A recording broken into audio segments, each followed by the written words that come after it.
Dear students, class 11 Hindi medium में sets यानी समुच्चय एक्सरसाइज 1.5 कंटिन्यू कर रहे हैं। फर्स्ट टू क्वेश्चन हम सॉल्व कर चुके हैं। Now question number 3। Question number 3 में क्या फाइंड करना है आपको? नेचुरल नंबर का सेट, नेचुरल नंबर यानी प्राकृत संख्या, इसको आप यूनिवर्सल सेट मानो। इसको क्या मानो आप? यूनिवर्सल। नेचुरल नंबर का सेट है ना, नेचुरल नंबर का सेट। यूनिवर्सल सेट क्या होगा? यूनिवर्सल सेट वो होगा नेचुरल नंबर का सेट। इसको आप सार्वत्रिक समुच्चय यानी यूनिवर्सल सेट मानिए। ठीक है, मानते हुए जितने प्रश्न दिए हुए हैं इन सभी का पूरक समुच्चय ज्ञात करो। पूरक यानी कॉम्प्लीमेंट। तो पहला क्वेश्चन, पहले क्वेश्चन में दिए गए समुच्चय को हम नाम दे देते हैं। ये जितने भी क्वेश्चन हैं इन सभी के समुच्चयों को हम अपनी तरफ से कोई ना कोई नेम दे देते हैं। ठीक है, माना कि ये पहला क्वेश्चन है, इसका समुच्चय है ए। दूसरा क्वेश्चन ये समुच्चय है बी। तीसरा क्वेश्चन ये समुच्चय है सी। तो इन सभी समुच्चयों को हमने अपनी तरफ से नेम दिए। ई, 6, F, 7 में जो है वो क्या होगा? जी। ठीक है, 8th पार्ट जो है उसका समुच्चय है H। तो करें A B C D E F G H। तो पहला क्वेश्चन हमें क्या करना है? A का पूरक समुच्चय ज्ञात करना है। A का पूरक समुच्चय ज्ञात करना है। तो A का पूरक समुच्चय जो है वो क्या होगा? देखिए, करेंगे आप। A का पूरक समुच्चय, कॉम्प्लीमेंट ऑफ A। क्या करोगे आप? यूनिवर्सल सेट में से A को घटा दो। यूनिवर्सल में से A को घटा दें। यूनिवर्सल सेट जो है वो क्या है? प्राकृत संख्याएं। नियम रूप में लिखे दिखाऊं आपको। देखिए, नियम रूप में लिखे दिखाता हूं। A dash is equal to universal set. Universal set के सभी अवयव x है और x जो है वो क्या है? एक प्राकृत संख्या है। x एक प्राकृत संख्या है। ये है यूनिवर्सल सेट, प्राकृत संख्या है। इसमें से घटाना है a समुच्चय। a समुच्चय जो है वो क्या है? a समुच्चय है एक प्राकृत सम संख्या x। x एक सम प्राकृत संख्या है। x क्या है? x एक सम प्राकृत संख्या है। तो a डैश बराबर a का पूरक। प्राकृत संख्याओं में से सम प्राकृत संख्या घटा लो तो बचेगा क्या? बची हुई सारी संख्याएं माना x है। और कौन सी संख्या बचेगी? सभी प्राकृत संख्याओं में से प्राकृत संख्या 1 से शुरू होती है, इनमें से सम सम घटा दो तो बचती है विषम विषम। ठीक है, तो x एक विषम प्राकृत संख्या है। x क्या है? एक विषम प्राकृत संख्या है। x एक विषम प्राकृत संख्या है। ठीक है, a का पूरक। A समुच्चय जो है वो क्या है? A समुच्चय में है सिर्फ सम प्राकृत संख्या। A का पूरक यूनिवर्सल में सारी प्राकृत संख्या है। सभी प्राकृत संख्याओं में से सम घटा दे, बचती है विषम संख्या। अब दूसरा प्रश्न हमें ज्ञात करना है पूरक किसका? पूरक ज्ञात करना है किसका? बी का। बी समुच्चय का पूरक। तो क्या करें? यूनिवर्सल में से बी घटा दो। यूनिवर्सल में से बी घटा दो। बी का पूरक। बी का पूरक क्या होगा? यूनिवर्सल क्या है? सार्वत्रिक समुच्चय, प्राकृत संख्या है। और ये क्या है? बी है विषम प्राकृत संख्या। कौन सी? विषम। सभी प्राकृत संख्याओं में से विषम प्राकृत संख्या घटा दो तो बचती है कौन सी? सम प्राकृत संख्या। बचा क्या? बचे हुए सारे अवयव x है और x क्या है, एक सम प्राकृत संख्या। ये दूसरा प्रश्न, ये कौन सा हुआ, दूसरा प्रश्न। तो अब आते हैं तीसरे प्रश्न, तीसरा भाग इसका, ठीक है। तो तीसरा भाग देखिए क्या है,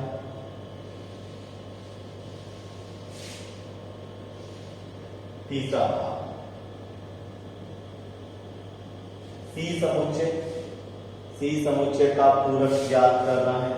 सी का कॉम्प्लीमेंट, यूनिवर्सल में से सी घटा दो, सी का पूरक यूनिवर्सल है प्राकृत संख्या और सी क्या है, सी 3 के गुणज, x, x 3 का एक धन गुणज, 3 का एक धन गुणज है, x 3 का एक धन गुणज है। तो C का पूरक, सारी प्राकृत संख्या कौन सी, 1 2 3 4 5 6 7 8 9 10 11 12 13 ये चलती जाएगी सब, इनमें से 3 के गुणज घटा दो, तो बाकी जो बचेगा वो क्या होगा, बाकी जो बचेगा वो संख्या होगी जो 3 की गुणज नहीं है। 3 के गुणज घटा दो, 3 के गुणज मतलब 3 6 9 12 15, बाकी जो बचेगी वो कौन सी होगी, बाकी जो शेष बचेगी वो 3 की गुणज नहीं होगी। तो देखो C का पूरक, उसमें संख्या है सारी x, x क्या है, x देखिए क्या कर रहे हो, यूनिवर्सल में से C घटा रहे हो, यूनिवर्सल में से C आप क्या कर रहे हैं, घटा रहे हैं। घटाने के बाद जो संख्या बचेगी, ठीक है, प्राकृत संख्याओं में से 3 के गुणज घटा दो, जो संख्या बचेगी वो क्या होगी, x एक प्राकृत संख्या है, जो संख्या बचेगी वो ये जो कि 3 का गुणज नहीं है। सारी संख्याओं में से प्राकृत में से 3 के गुणज घटा दो, तो बचेंगे वो कौन से होंगे, 3 के गुणज नहीं होंगे। C समुच्चय क्या है, 3 के गुणज, C का पूरक 3 का गुणज नहीं होना, ठीक है। ये है तीसरा क्वेश्चन, ठीक है। अब आते हैं चौथे क्वेश्चन पर। कौन से क्वेश्चन पर, चौथे क्वेश्चन पर। तो देखिए चौथा क्वेश्चन देखिए क्या है,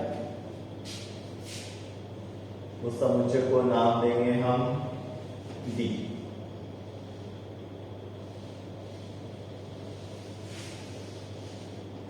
चौथा भाग समुच्चय है हमारा D, D का पूरक ज्ञात करना है, तो यूनिवर्सल में से D घटाओ, D का पूरक यूनिवर्सल प्राकृत संख्या, D क्या है, x एक अभाज्य संख्या, x एक अभाज्य संख्या, तो अभाज्य संख्या। देखिए अब बिल्कुल आसान है, अभाज्य संख्या घटा दें तो जो बचेगी वो भाज्य संख्या होगी। D का पूरक, D के पूरक में उत्तर आएगा वो क्या होगा, x, सारी संख्या x है, ठीक है। x एक क्या है, अभाज्य संख्या, एक अभाज्य प्राकृत संख्या नहीं है, ठीक है। x एक प्राकृत संख्या है, x एक प्राकृत, पहले तो बताना पड़ेगा प्राकृत है, माइनस की नहीं, जो कि अभाज्य नहीं है, या आप लिख सकते हो कि भाज्य है, जो कि अभाज्य नहीं है। प्राकृत संख्याओं में से अगर आप अभाज्य संख्या घटा देते हो तो बचती है वो संख्या प्राकृत होगी, बट वो अभाज्य नहीं होगी, लेकिन वो अभाज्य नहीं होगी, ठीक है। अब देखिए इसके बाद आगे चलते हैं। पांचवा भाग देखिए हमारा पांचवा भाग जो है उस समुच्चय को नाम दिया ई। ई का ज्ञात करना है पूरक, तो यूनिवर्सल समुच्चय प्राकृत संख्याओं के समुच्चय में से ई घटाना। ई का पूरक x एक प्राकृत संख्या है, घटाना क्या है ई। ई क्या है x 3 और 5,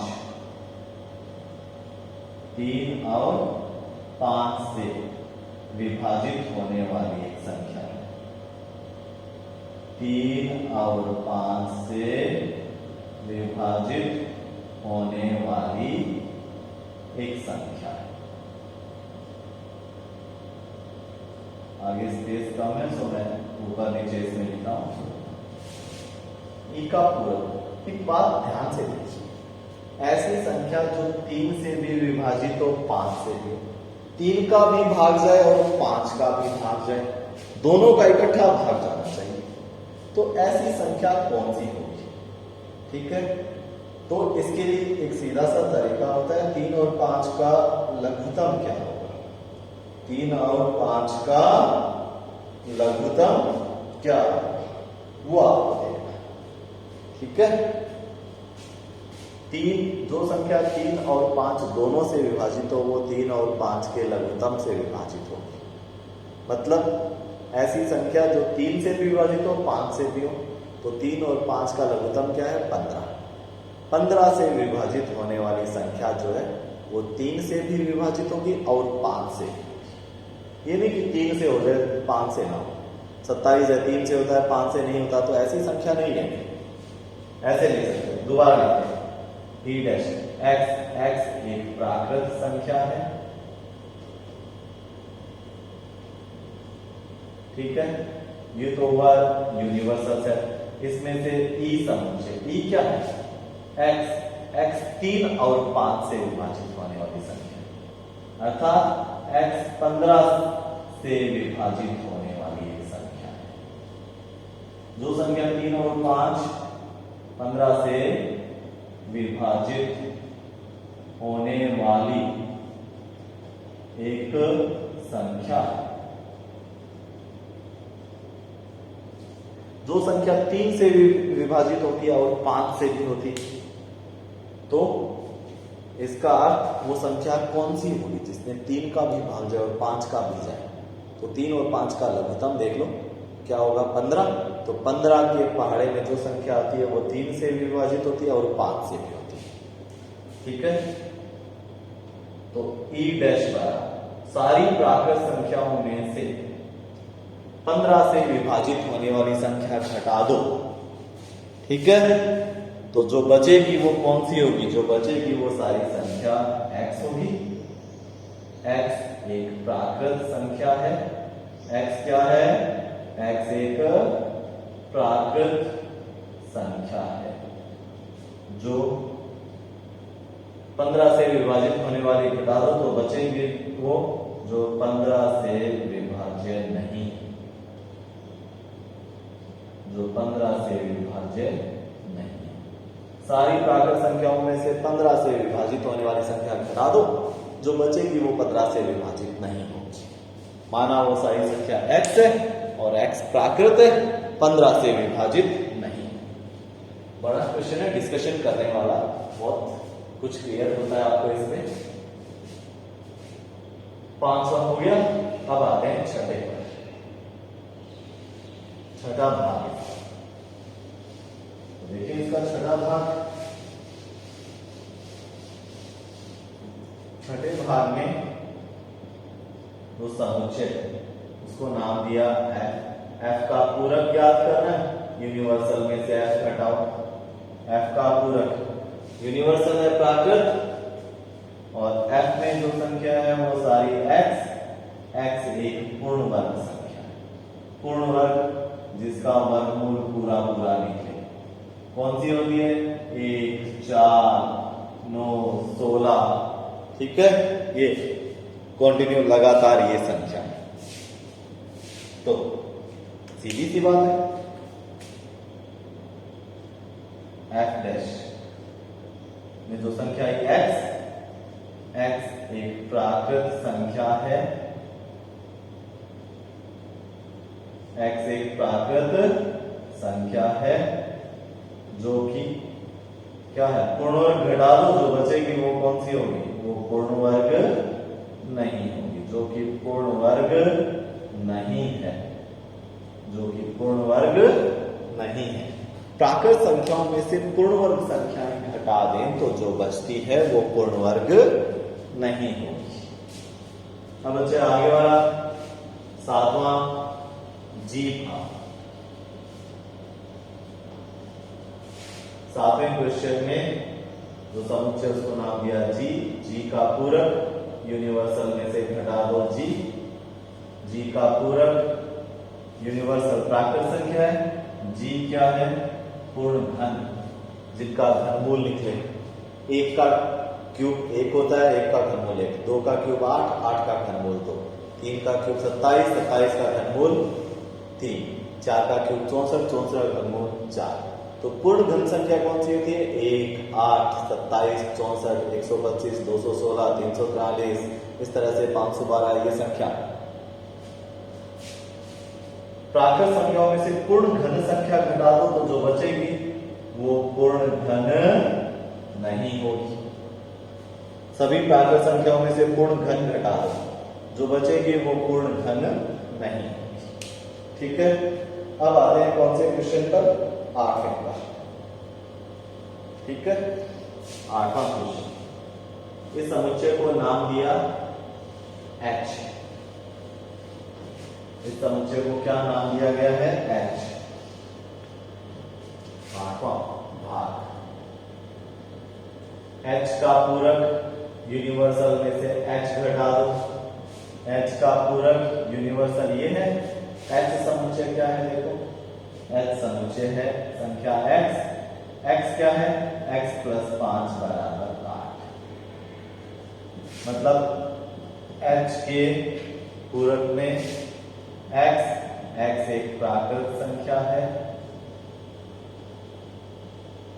प्राकृत संख्या है, घटाना क्या है, x + 5, x घटाना, x क्या है, x + 5 = 8 है, तो x का मान निकालो, 5 उधर गया क्या आया, 3, तो x = 3। मतलब इस समुच्चय में एक ही अवयव है, कौन सा, 3। कैसे पता चला, इस H समुच्चय के सारे अवयव हैं x, और x क्या है, x + 5 = 8, x + 5 = 8। ठीक है, तो देखिए प्राकृत संख्याओं में से ये घटा देते हैं, x का मान है, सभी प्राकृत संख्याओं में से 3 छोड़ दो तो बची कौन सी, x। x क्या है, x एक प्राकृत संख्या है, बस 3 छोड़ना है, वो तो याद रखना 3 घटा रहे हैं, तथा x बराबर नहीं है किसके, 3 के, x बराबर नहीं है किसके, 3 के। 8वां भाग, चलिए 9वां 10वां भाग करवा देता हूं, इसका 9वां 10वां भाग नाम है,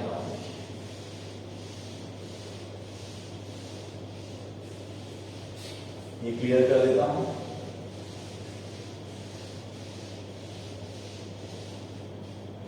नौवां भाग जो है वो क्या है, 9वें भाग में समुच्चय को नाम दे दिया जैसे k बराबर x। इस समुच्चय के अवयव x क्या है, 2x + 5 = 9। ठीक है, तो k बराबर 2x x बराबर 4, 2x बराबर 4, x बराबर कितना आ जाएगा, k समुच्चय में एक ही अवयव है 2, k का पूरक ज्ञात करना है, तो यूनिवर्सल में से k घटा दो। यूनिवर्सल समुच्चय सात्विक समुच्चय क्या है, प्राकृत संख्याओं का समुच्चय। यूनिवर्सल समुच्चय के सारे अवयव हैं x, और x क्या है, एक प्राकृत संख्या है। हम यहाँ इसको समुच्चय निर्माण रूप या नियम रूप में लिख रहे हैं। इसमें से k घटा दो, k समुच्चय में एक ही अवयव है 2, तो जो बची सारी संख्या माना वो x है। x एक प्राकृत संख्या है। x क्या है? एक प्राकृत संख्या है तथा x बराबर नहीं है किसके? 2 के।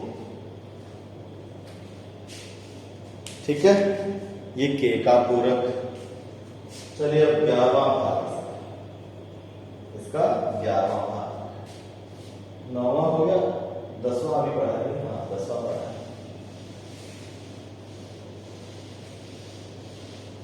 तो 10वां भाग देखिए क्या है। माना समुच्चय है L, कुछ भी नाम दो। L समुच्चय के अवयव है x, और x क्या है? x बड़ा या बराबर है 7। ठीक है, 7 से बड़ी संख्या घटानी। L का पूरक ज्ञात करना है। यूनिवर्सल में से L घटा दो।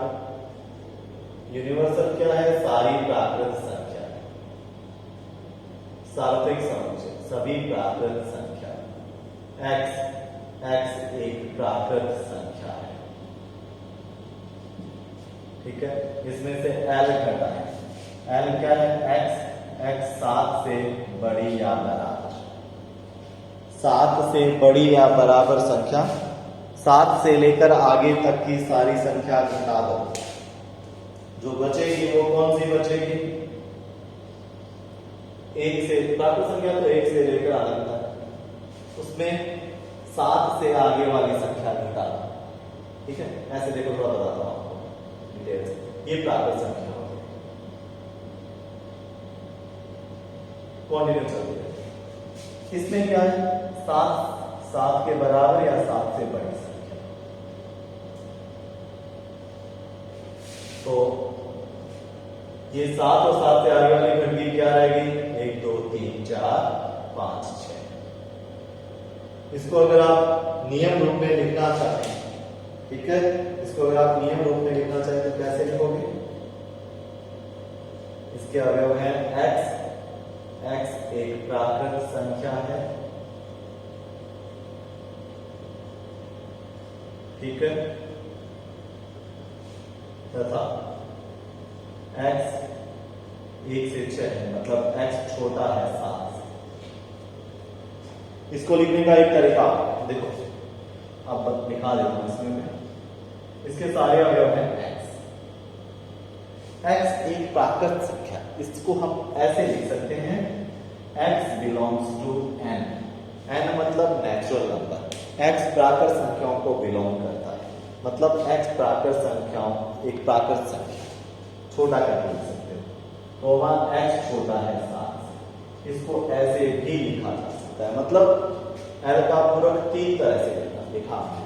सभी का मतलब है 1 से 6, सभी का मतलब है 1 से 6। ठीक है, 11वां क्वेश्चन, इसका 11वां भाग देखिए।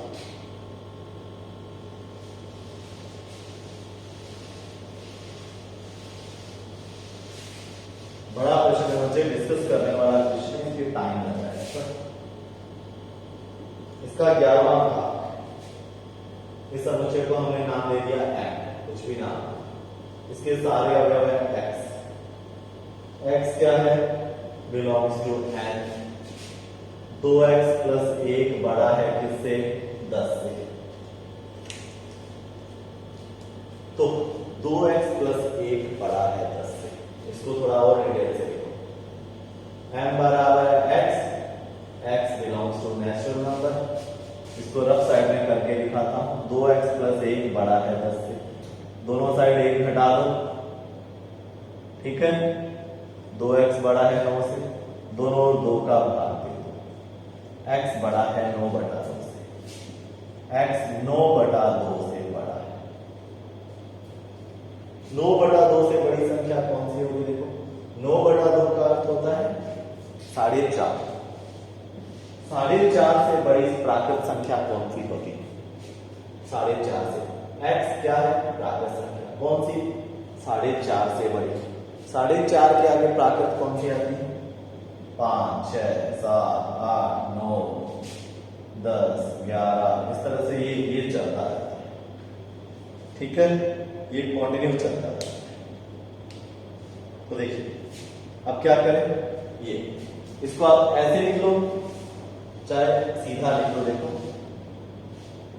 m का पूरक बराबर यूनिवर्सल में से m घटा दो। ठीक है, यूनिवर्सल क्या है बच्चे? सभी प्राकृत संख्या। यूनिवर्सल क्या होगा? x, और x एक प्राकृत संख्या। बस छोटा लिख दो इसको। मैं लास्ट में आके मैंने इसको छोटा लिखना शुरू किया है, पहले तो पूरा डिटेल से लिखा।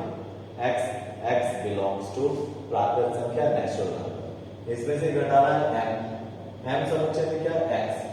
x प्राकृत संख्या है तथा x बड़ा है 9/2 से। तो प्राकृत संख्याओं में से 9/2 से बड़ी संख्या घटा दे तो बचेगा x प्राकृत संख्या है तथा x छोटा है। 9/2 से बड़ी संख्या घटा दो, पीछे बचेगी वो 9/2 से छोटी होगी। मतलब 9/2 4.5 से छोटी प्राकृत संख्या कौन सी होती है? 1, 2, 3, 4, ऐसे लिख सकते हैं इसको। तो ये हमारा क्वेश्चन नंबर 3 कंप्लीट होता है बच्चे। एक ही क्वेश्चन में थोड़ा टाइम ज्यादा लग गया। ठीक है, तो 1.5 थोड़ा बड़ा मैटर है। आज के लिए एक ही क्वेश्चन करेंगे, पूरा डिटेल से करना आप इसको।